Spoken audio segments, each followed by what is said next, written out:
Hello, today, Monday, November 6th. I'm back with my buddy Imran for our Monday morning meeting. How you doing, Imran?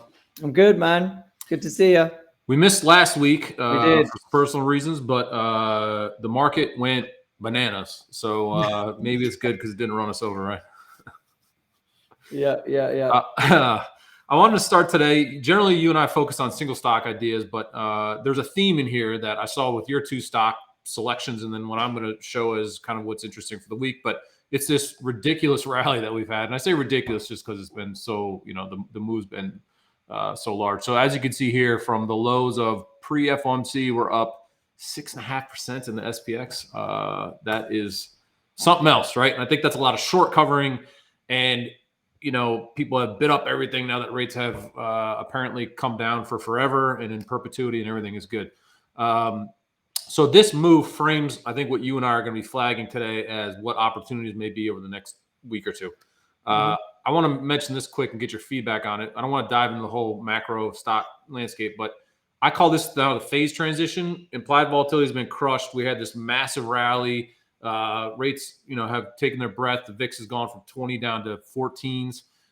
So I call this the phase transition from kind of the ripping directional huge rally. OPEX is next week, and I think we're going to start to pin this week, and a lot of moves are going to start to consolidate.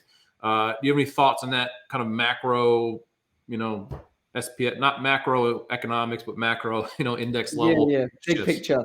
I agree. I think, there was definitely a setup for a squeeze. There were shorts, bearish sentiment. There was elevated vol, elevated skew. There was a potential war that could escalate. There was a lot of fear factor. The war is still there, as far as I last heard too. Yeah, there was a lot of fear factor, and so therefore, when we got such a big vol reset after the QRA came in light and FOMC was marginally dovish, when we got that big compression of vol, that is usually your Vanna rally that kicks in, right? As Delta gets covered. So the setup was there for that. It basically gave you a very fast rally. Some of the explosions we saw in name the ARK basket, were unbelievable, right? Roku was up 30% in a day, right, on earnings, right? Yeah, I mean, look at that ARK move. It's just insane. You had Block up massively, Shopify up massively. So ARK's back to quite a big resistance level here. So I've got a trade idea for my subs on ARK to play a bit of a consolidation on that. But I think at the margin now, because the move is so violent, I would probably look for some consolidation. Certainly, I think realized vol is going to come off a bit of a cliff. 100%, right? Yeah.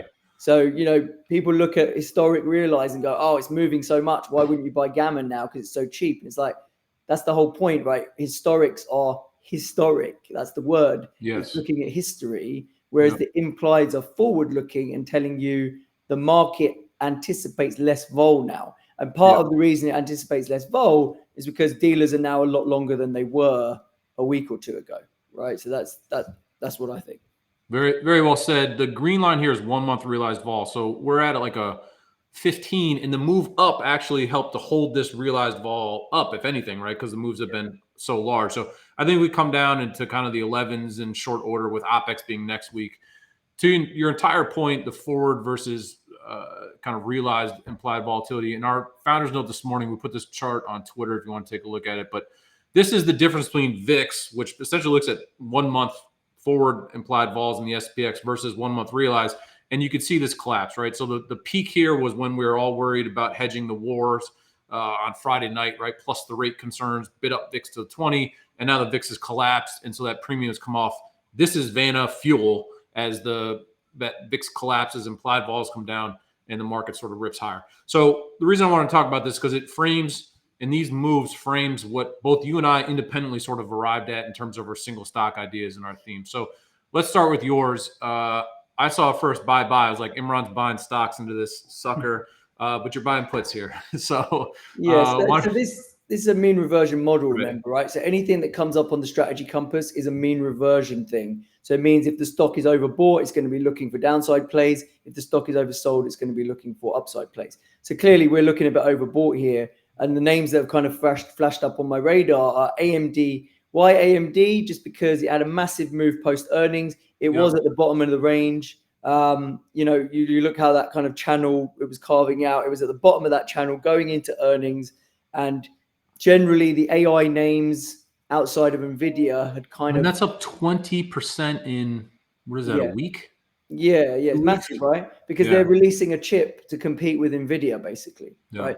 So the market's now suddenly say, oh, okay, if these guys can compete with Nvidia and they got massive orders and they're talking about 2 billion worth of sales of this chip next year or something like that, then they're now going to have a bit of a premium comeback for the AI. So we'll see what happens. Nvidia earnings are later in November, I believe. So we'll see how Nvidia trades post earnings, because that might take the steam out of this. But it's popped on that news that the earnings were better and the outlook was better on this kind of new development. I think it's overdone in the near term. So I'd probably use and that's why I'm put it in the YOLO bucket, because you could use 2-week puts to try and play a bit of a consolidation. That's not to say we're going to go all the way back to the bottom of the range. That's not what I'd be looking for. But I just think we do feel like we're a bit overdone here. So that would be what I'd be looking at. It's a similar idea on Netflix. Netflix is a bit more slow burner. It's approaching the top end of the range again. And its earnings are out of the way as well. Yeah, earnings are out of the way. There's a lot of supply up here. If you look at where the volume spike was, this is kind of the zone where there was quite a bit of volume, and it has rejected this level previously. So you'd think it's probably not going to blast through this in the first test. So again, you may want to play a correction from this level using deck puts. I like both of these ideas, and as I mentioned before, it sort of syncs with the theme that we were talking about in our morning note, in that I didn't have a specific stock to look at. I had this theme, and the theme is sort of find names that have been moving like this, because there's a ton of them, ARC and AMD and whatever it may be, and I like shorting the stuff that was garbage before, so like AMD's got a new chip. I don't know much about that, but ARC I know is probably going to be garbage no matter what, right? So I ran an implied vol scanner this morning, and this is what we put our founders in. I'm going to put a link to this spreadsheet in the description of the video, but these are all names that have an extremely high IV rank. And so you can see realized vol here versus what the IV rank is. And, these are all names that had just massive rallies. Some of these you just mentioned, right? Some of them are kind of funny, like TLT and the like, but these are all names you see. AMD shows up in here. I actually think that my preferred method of playing mean reversion here would be trying to sell calls or call spreads. I personally like that idea because I think we're going to stall out more than pull down. And so again, you can download this link. You can see the variety of names here, but I like to sell call spreads for November OPEX, which is about 10 days out now. And these names that have moved the most again, because I think we're just going to, at best, kind of top out here. Maybe we get some mean reversion, to your point. Before we kind of wrap this up, Imran, why do you go for put buying as opposed to call spread selling, particularly in these two names? Is there any specific reason for that? Or so I've got on those names, I've got the kind of range. I look at the range on implied vol, the implied vols, and I go back to like an 18-month history. So on that range, I'm seeing the implied vol levels to be relatively low in their range for those names. Gotcha. So that's why I'm not net seller of vol. And also, this particular model is one-legged structures. So whilst I don't like selling naked calls in single stocks, I can't tell you to sell a call spread because this is a one-legged. The rules of this company is only one leg. So that's another reason why. Because I agree with you. If you're gonna sell the call spread to keep yourself safe. And so because I have to pick a one-legged strategy, the one-leg strategy here would be to buy a put. Yeah, I do think the possible exception is, I know everybody, if you read Twitter, literally everybody got long before this move. So congratulations to everybody on Twitter for catching the rally. But since you're all long, selling some calls here could be interesting because this implied vol really got bid up. Calls, covered and calls. Gamma, so that's some overriding as Gamma sort of tightens up around November OPEX and things, just consolidate and we digest some of these rallies. It makes sense. So thank you for sort of clarifying that and making sure that you and I aren't necessarily at odds in terms of the way that we want to express these ideas. So excellent ideas. I like that you and I are more or less on the same page here. Again, I'll put a link to this spreadsheet if somebody wants to download it. You can do so. Have fun and let us know if you get any interesting trades. By the way, if you have success with anything we talk about here, if you like the things we talk about, love to hear about it in the comments. And Imran, also I'm begging for likes here because we want to know if people want us to keep this going. So far, the views are going up. So this strategy compass is actually part of my daily product. So literally every day of the week, I have this thing. I have stocks that come up on the radar. I put some trade suggestions in there for people, like the AMD trade, for example. Like before earnings, we had said on here to sell puts on AMD. So we were selling December puts on AMD, struck at the 80 level.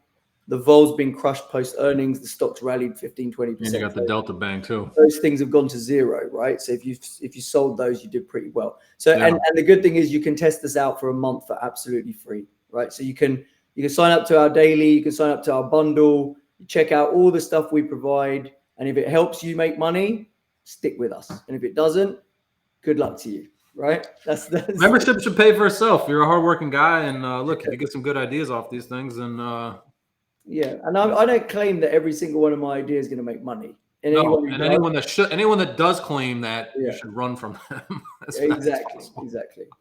The point is, we have systematic processes, we have screens, we look at all this stuff, we have muscle memory, we know how this stuff moves, and it helps us shape our views. And then we try to convert that into some actionable trade ideas that are going to help you navigate markets, and most importantly, not going to blow you up. Right? It's well said, Imran. And obviously, I do a lot together, so I believe in what you're doing over there. So you can get a free trial of Imran stuff. If you go to SpotGamma.com, you get a free trial of all stuff as well. So free stuff for everybody is also the second thing. It's Christmas. Right. Maybe you put on one of these trades, you make enough to pay for all of our services for the next year. How about that? Yeah. That's what the YOLO trade is about, right? Anyway. All right, man. Until next week. Listen, one thing before we go. If any of you are confused by some of the things we talked about here, implied volatility, realized volatility, gamma, delta, vega, spread selling, blah, blah, blah, use that QR code top left. That's the hedge.